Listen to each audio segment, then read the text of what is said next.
Au cœur de notre village, l'inquiétude pèse parfois lourdement sur les plus jeunes. Le chagrin se lit sur les visages de ceux qui nous ont tant donné. Mais dans le calme de nos anciens, nous trouvons la force de tenir bon.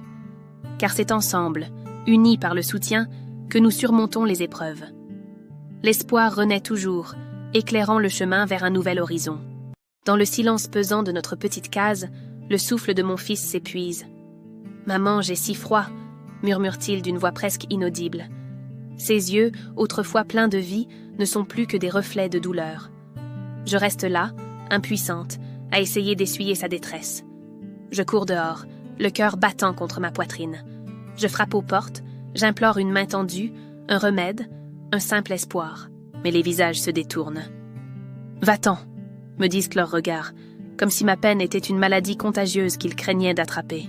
« Je vous en supplie, aidez-moi !» je crie vers le ciel et vers eux. Mais chaque mot se perd dans l'air sec du village. À chaque porte qui claque, c'est un morceau de mon âme qui se brise. Personne ne veut voir. Personne ne veut entendre. Le mépris est devenu le rempart de leur confort. Ils s'enferment dans leur égoïsme, laissant une mère seule face au vide. Le village s'éteint, une à une les lumières disparaissent. Personne n'a voulu écouter mon cri. Dans cette indifférence glacée, je reste seule avec ma détresse. Personne n'a voulu écouter son cri.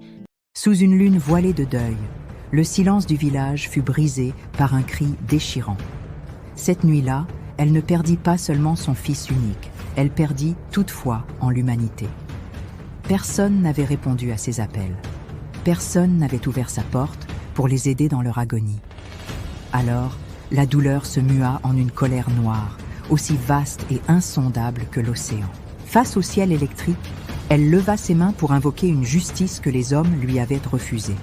« Vous avez fermé vos cœurs à ma souffrance, que le malheur ferme désormais vos vies à jamais. » Le vent porta ces paroles amères à travers les ruelles, marquant le début d'une ère d'obscurité. Les jours passèrent, mais le soleil ne semblait plus apporter la vie.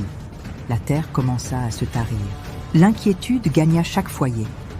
Le bétail s'effondrait sans raison, et l'eau des puits devenait amère.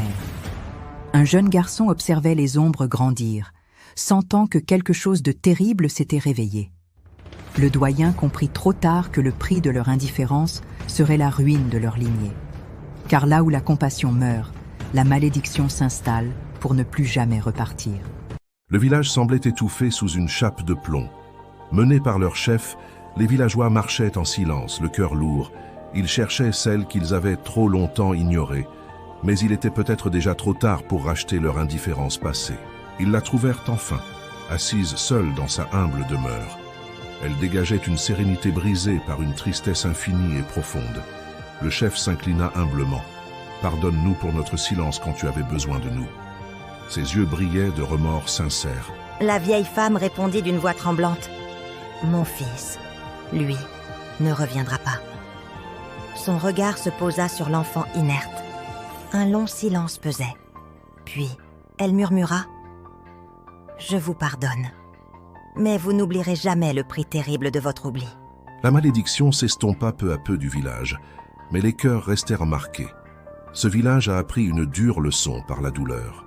Car parfois, ce n'est pas le mal pur qui détruit le monde, mais l'indifférence de ceux qui auraient pu agir et aider.